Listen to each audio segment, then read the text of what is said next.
Hey everybody, what's going on? It's Mr. Hino with Mr. Hino's Lego Robotics. And it is so good, you guys, that I am back in First Lego League. I know I've done, a few videos already telling you that, but we actually got to compete yesterday. So that's why I'm so psyched out.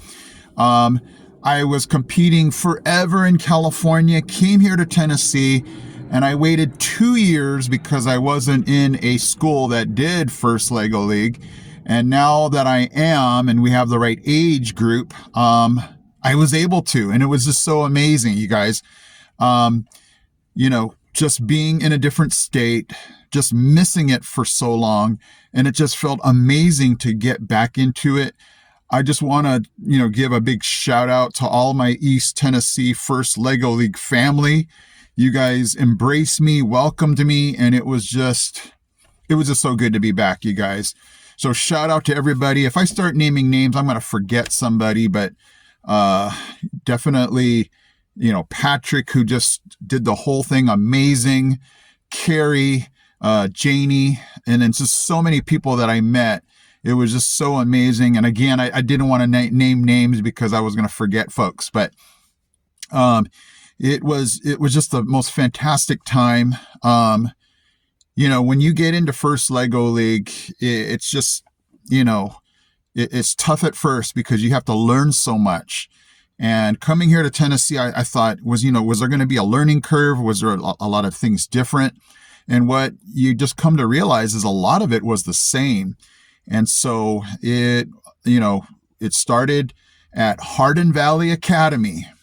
What's up, guys? It is competition morning. It is cold. It's 33 degrees here in, I guess you would call it West Knoxville. We are at Hardin Valley Academy. I love the feeling in the morning when you're getting everything ready. It's just stressful to, making sure that you have everything. Did I, charge the robot? Do we have all of our, project presentation items? And so you're just scrambling, but so it's good to be here just to get the day rolling, if you guys know what I mean. So I'm going to be finishing up my Breakfast of Champions McDonald's, and then we're going to go register and get into the pits. So, let's hope this is a great day. And this place is just crazy. Like, I've been to this school before, and it doesn't even feel like a high school. It feels like a college, because it's just so big. They have their own merch store. But it was just fantastic to just be back, see the kids, feel the vibe of competition, cooperation. There's just kids from the Knoxville area. There's different places they could have come from. There was an Oak Ridge tournament also. And so, there's just kids that, you think are different around the country, around the world, but they're all the same. They're there to have fun. They're there to compete. They're there to show what they know, show their robot skills. And so great day. Hey, Mr. How'd your team do? I had our rookie team. We were on the lower end of the spectrum as far as grade wise goes. And, it is a wide range of ages. First Lego League Challenge is from 9 to 16. That's a pretty big range. And so we're on the lower end. It was our rookie season. So we did amazing for their first year. I was so proud of them. They're going to make rookie mistakes that rookies make. All of you that do First Lego League know the mistakes you've made. Didn't spend enough time on your robot game, didn't spend enough time studying your innovative project. And, all those things that, kids just don't know until you go to a competition. And that's the amazing thing is, you see your students or, if you're a First Lego League member right now, you see yourself growing, you see yourself going, I'm never going to make that mistake again. And you learn, you grow, you get better. And so that's where I am right now, is just to see where my kids will go next year. What are they going to learn? What are they going to do better?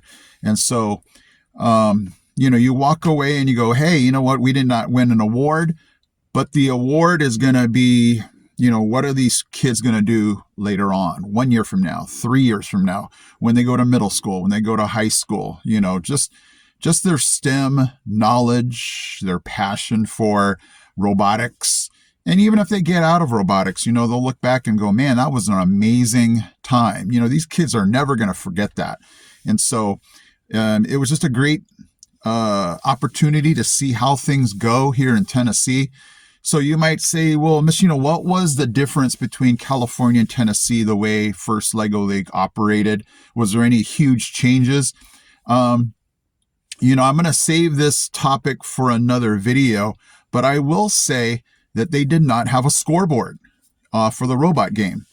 And if you want to get in on this, check out tomorrow's video, because I'm going to actually bring that topic to you as far as what do you feel about having a scoreboard as opposed to not having one. And I lived being able to have one and not have one. So yesterday, when all the teams competed in the robot game, it was all done paper and pencil. And so nobody knew their score because it wasn't tabulated, I'm sure, until all the robot games were over. And so that was the number one difference, is I'm so used to seeing how your kids do from round to round. But again, I will save tomorrow to the whole debate about seeing a scoreboard as opposed to not seeing a scoreboard. As far as that goes, there wasn't a huge difference between everything else that goes on. We had our robot design, we had our innovative project judging, we had that in the morning, and then the robot game was a little bit before lunch and then after lunch, and then they spent time judging after that. So all of the robot judging, the robot game, was done together, separate from the judging. I kind of like that. We had our practice round, and then rounds 1, 2, and 3 just all kind of sandwiched, and the judge separate also. So I kind of like that because it, I found before in California, it's hard to go to like an innovative design, project judging, and then your first round, and then another kind of judging where it's all kind of scattered. But you get used to what you're used to, and so but anyway, it was just a fantastic day seeing all the teams again, team spirit, shirts, buttons, stickers, and being able to see everybody's project on the tables, see what they worked on. I missed it, guys, and it was good to be back and being able to see all the sights, the sounds, the excitement, the energy back again. So I loved it. Thank you again, everybody, in charge of the East Tennessee tournament. Top-notch job. And so the winners will advance to the state championships, just like all the other states. They'll go to Cookeville, right here in the middle of Tennessee, pretty much. I'm not sure geographically if that's right in the middle, but it's just really cool to, have that be the similar things too. You go to your qualifiers, teams that advance go to the states. And so I was really, really pleased with everything, you guys. And so East Tennessee, First Lego League Robotics, pretty much the same as California. You guys can chime in if you notice any differences, and if you've gone to different First Lego League events in different states. What were the differences? How did you feel about that? Chime in below if you have an opinion about having a scoreboard as opposed to not. But definitely check in tomorrow's video, because that's where we will debate, is it better to have a scoreboard or not have a scoreboard? Because I will bring you my opinion on that, and then I'll give you guys a chance to voice your opinion for there. But again, East Tennessee Robotics is alive and well. We are not, I don't live where we just have tractors and anything else you might stereotype for Tennessee. We have robotics. It's alive and well, and kids are excited. So thank you guys for joining me today. I am Mr. Hino from Mr. Lego Robotics. I'm out.